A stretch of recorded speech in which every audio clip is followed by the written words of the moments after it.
Hello everyone, welcome back to our channel Ilad Guru Pharmacy. In this video, we are going to discuss B Pharmacy first semester Pharmaceutical Organic Chemistry के all unit के कुछ important questions जो कि exam में बार बार repeated होते हैं। अगर आप बी फार्मेसी एक्यूटी यूनिवर्सिटी के स्टूडेंट हैं और एग्ज़ाम के लिए शॉर्ट टाइम में प्रॉपर रिवीजन करना चाहते हो तो ये वीडियो आपके लिए बहुत ज़्यादा हेल्पफुल होगी। इस वीडियो में हम unit wise important question cover करेंगे जो कि 10 मार्क्स के लिए स्पेशली इंपॉर्टेंट हैं।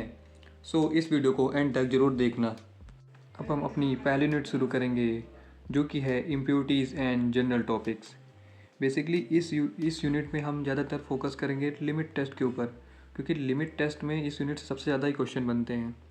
और मोस्ट रिपीटेड क्वेश्चन जो इसमें बना है वो है draw and neat and label diagram of an arsenic test apparatus. जो आर्सेनिक लिमिट टेस्ट है ये 10 नंबर में हर बार ही पूछा जाता है और इसी का ही क्वेश्चन पूरा ही पूछ लेगा कि explain the principle and chemical reaction involving in the limit test of arsenic. और दूसरा इंपॉर्टेंट क्वेश्चन हमारा बनता है define impurities. Right the detail about various source of impurities, types of impurities in pharmaceutical substance हो गया, arsenic हो गया, ये दोनों क्वेश्चन हमारे इंपॉर्टेंट हो जाते हैं। ये हर बार ही क्वेश्चन एग्ज़ाम में पूछे ही जाते हैं। हमारा नेक्स्ट क्वेश्चन बनता है explain the principle and reaction involving limit test of iron and lead. ये क्वेश्चन भी हमारा 7 नंबर के हिसाब से इंपॉर्टेंट हो जाता है और इसमें दो और हैं, जैसे क्लोराइड का लिमिट टेस्ट हो गया, ये भी इंपॉर्टेंट। नेक्स्ट क्वेश्चन हमारा बनता है write and note on history of pharmacopoeia, specially Indian pharmacopoeia edition जो होता है इसमें ज़्यादातर पूछा जाता है, क्योंकि इसको हम अपने सब्जेक्ट फार्मास्यूटिक्स में भी पढ़ रखे हैं तो ये क्वेश्चन इंपॉर्टेंट हो जाता है और इसको हमने पढ़ भी रखा है तो इसलिए ये ईजी हो जाता है हमारे लिए। नेक्स्ट जो हमारा क्वेश्चन है वो हो गया what is the general methods of preparation and medicinal use of compound with the asterisk. जैसे हम इम्प्योरिटीज़ वाले में सबसे ज़्यादा इस पर फोकस क्या कर सकते हैं कि इम्प्योरिटीज़ में हम उसकी डिफिनीसन लिख सकते हैं। डिफिनीसन के बाद फार्मास्यूटिकल सब्सटेंस में क्या क्या इम्प्योरिटीज़ आ सकती हैं, स्टैंडर्ड ऑफिशियल स्टैंडर्ड्स क्या क्या हैं, मतलब फार्माकोपिया में कौन कौन सी इम्प्योरिटीज़ दी गई हैं, क्रूड ड्रग इम्प्योरिटीज़ क्या क्या होती हैं और उसके टाइप्स होते हैं, जैसे organic impurities, inorganic impurities, residual impurities, ये सब इसमें लिख सकते हैं। और सबसे ज़्यादा इंपॉर्टेंट इसमें हो गया इम्प्योरिटीज़ एंड लिमिट टेस्ट। अब हम बात करेंगे अपनी यूनिट 2 पे acid base buffer and dental products. इसमें बेसिकली हम फोकस करेंगे बफर के ऊपर, डेंटल प्रोडक्ट्स के ऊपर, जो कि हाईली यील्ड टॉपिक्स हैं जो कि इम्पोर्टेंट में आते ही आते हैं। इसमें हाई प्रायोरिटी आप दे सकते हो हैंडसन एंड हैसेलब्रैंच इक्वेशन को। Explain the buffer capacity and it's important in pharmaceutical system. ये क्वेश्चन भी काफ़ी ज़्यादा इंपॉर्टेंट हो जाता है जो कि हर बार पेपर में देखा ही जाता है। दूसरा क्वेश्चन हमारा बनता है व्हाट आर डेंटल प्रोडक्ट्स और classify them, discuss the role and the treatment of or dental caries. जो कि डेंटल कैरीज में कौन कौन से रोल होते हैं, कैसे कैसे उसको हम ट्रीट कर सकते हैं और डेंटल प्रोडक्ट्स होते क्या हैं, ये चीज़ें हम इसमें एक्सप्लेन कर सकते हैं। तीसरा क्वेश्चन हमारा बनता है define isotonicity, explain the methods and adjustment of isotonicity. और इसमें बेसिकली हम इसमें ऐड कर सकते हैं freezing point of dissipation and sodium chloride equivalent methods. इसको हम इसमें एडिशनल ऐड कर सकते हैं या फिर एग्जाम में पूरा ही क्वेश्चन पूछ लिया जाएगा 10 नंबर या 7 नंबर के हिसाब से। नेक्स्ट हमारा क्वेश्चन बनता है ORS के ऊपर, जो कि इम्पॉर्टेंट हो जाता है, ये हर बार PYQs में पूछा ही जाता है। Write a note on oral rehydration salt, its composition, principle and specific indicators. ये क्वेश्चन भी हमारा इंपॉर्टेंट हो जाता है। नेक्स्ट क्वेश्चन हमारा बनता है discuss and the physiological role of function of major ions, sodium, potassium, calcium and chloride. ये क्वेश्चन 7 नंबर में बेसिकली पूछ लिया जाता है या फिर सिंगल आपको 2 नंबर में देखने को मिल सकता है। और इसमें जैसे टोनिसिटी हो गया, डेंटल प्रोडक्ट्स हो गया, व्हाट इज़ बफर हो गया और एसिड बेस क्या क्या क्या होता है ये पूछ लेगा। मतलब सिंगल पूछ लेगा आपको 2 नंबर के हिसाब से कि 2 नंबर में इसको सीधा बता दीजिए एसिड बेस क्या होता है, what is buffer, what is dental products, tonicity define करिए, ORS क्या होता है इसको सीधा सीधा एक्सप्लेन कर दीजिए। अब हम बात करेंगे अपने यूनिट 3 पे, जो कि है गैस्ट्रो इंटेस्टाइनल एजेंट। यूनिट 3 भी हमारी इंपॉर्टेंट हो जाती है। इसमें बेसिकली हम लोग ज़्यादातर फोकस करेंगे एंटाएसिड पे, एंटी माइक्रोबियल्स पे। ये ज़्यादा इंपॉर्टेंट टॉपिक्स हैं और कुछ कॉमन क्वेश्चंस हैं जो कि नीचे दिए गए हैं। इसमें मोस्ट रिपीटेड क्वेश्चन हमारा यही बनता है What are antacids? Classify them. Explain the combination of antacids, aluminum and magnesium, and preferred over single antacid. Antacid basically important question हो जाता है जो कि 7 नंबर और 10 नंबर के हिसाब से इंपॉर्टेंट है और ये आपके पेपर में आप पूछ ही लेता है। और दूसरा क्वेश्चन हमारा बनता है define anti microbials, discuss the mechanism of action and assay of hydrogen and chloraminated lime.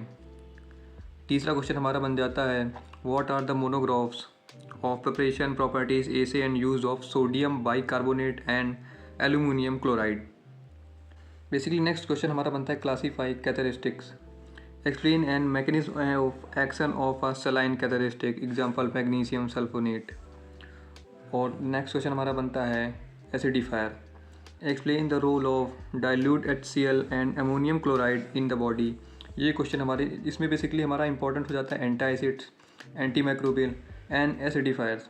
ये क्वेश्चन हमारे इंपॉर्टेंट हैं जो कि पेपर में पूछ ही लेता है। आप 2 नंबर के हिसाब से भी इंपॉर्टेंट है, डायरेक्ट पूछ लेगा what are antacid, what are acidifiers, what are anti microbial agents. अब हम बात करते हैं हमारी यूनिट 4 के ऊपर। यूनिट 4 हमारी मिसलेनियस कंपाउंड्स।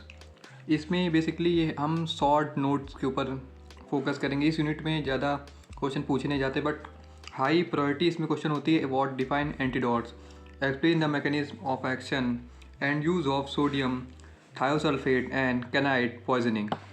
ये क्वेश्चन हमारा इसमें इंपॉर्टेंट हो जाता है जो कि 7 नंबर में पूछ लिया जाता है। दूसरा हमारा क्वेश्चन बनता है define haematinics, right and preparation essay of furious sulphate. Haematinics हमारा 2 नंबर में पूछ लिया जाएगा, एंटीडोट्स भी 2 नंबर में नंबर के हिसाब से पूछ सकता है। तीसरा हमारा क्वेश्चन बनता है explain the expectorant and explain the mechanism of action of a organic with examples like ammonium chloride. ये क्वेश्चन हमारा पूछ लेगा। तीसरा हमारा पूछ लेगा डिफाइन एस्ट्री agents, discuss the mechanism and preparation of zinc sulphate and potash alum. और इसमें हमारा एमेटिक्स के ऊपर शॉर्ट क्वेश्चन पूछ लेगा, define the properties of copper sulphate. इसमें कुछ ज़्यादा इंपॉर्टेंट नहीं बट शॉर्ट टर्म में शॉर्ट क्वेश्चन में पूछ लेगा, जैसे 7 नंबर के हिसाब से इंपॉर्टेंट जो रहता है। और जैसे एमेटिक्स हो गया, एस्ट्री एजेंट्स हो गया, हेमेटेनिक्स हो गया, एंटीडोट्स हो गया, ये सब 2 नंबर के हिसाब से इंपॉर्टेंट हो जाते हैं। बस इसमें बेसिकली 5 मार्क्स लिखा है बट हमारे EQ में 7 मार्क्स 10 मार्क्स के हिसाब से लॉन्ग क्वेश्चन आते हैं, 5 मार्क्स के हिसाब से नहीं आते हैं। बात करेंगे अपनी आखिरी यूनिट पे जो कि है रेडियो फार्मास्यूटिकल्स। ये यूनिट भी बेसिकली इंपॉर्टेंट हो जाती है और इजी यूनिट है क्योंकि ये सब हमने क्लास 12th में फ़िज़िक्स में पढ़ रखा हुआ है, जिसमें ज़्यादातर हम अपनी इस पे फोकस करेंगे। मोस्ट इंक्लूडेड इसमें जो होता है मेजरमेंट और स्पेसिफिक आइसोटोप्स के ऊपर फोकस करेंगे। मोस्ट रिपीटेड क्वेश्चन इस यूनिट से हमारा बनता है define radio activity, explain the construction and working of a GM counter. पहला क्वेश्चन हमारा ये मोस्ट रिपीटेड बन गया। दूसरा क्वेश्चन हो गया right in detail about the clinical application, storage condition and precautions for handling of radio pharmaceuticals. हम उसको कैसे हैंडल कर सकते हैं, क्या क्या प्रिकॉशंस होते हैं, वो हम इस क्वेश्चन में लिखेंगे। नेक्स्ट क्वेश्चन हमारा बनता है explain the properties of alpha, beta and gamma radiations. ये बेसिकली अगर मिक्स करके पूछेगा तो 7 नंबर में, नहीं तो ये सिंगल 2 मार्क्स के हिसाब से ये सारा क्वेश्चन पूछ सकता है। और उसके बाद हमारा क्वेश्चन बनता है write a note on pharmaceutical application and study of sodium iodide. Next question हमारा बनता है define half time, explain the various unit of radio activity. इसमें से जो क्वेश्चन हैं बेसिकली 2 मार्क्स के हिसाब से इंपॉर्टेंट जाते हैं और रेडियो एक्टिविटी हो गया ये हमारा इंपॉर्टेंट है 10 मार्क्स के हिसाब से। तो फ्रेंड्स ये था हमारा बी फार्मेसी फर्स्ट सेमेस्टर के फार्मास्यूटिकल इनऑर्गेनिक केमिस्ट्री के ऑल यूनिट के इम्पॉर्टेंट क्वेश्चंस। जो क्वेश्चन हमने डिस्कस किए हैं ये EQ एग्ज़ाम के मोस्ट रिपीटेड क्वेश्चंस हैं, इसलिए आप इन्हें अच्छे से रिवाइज करना।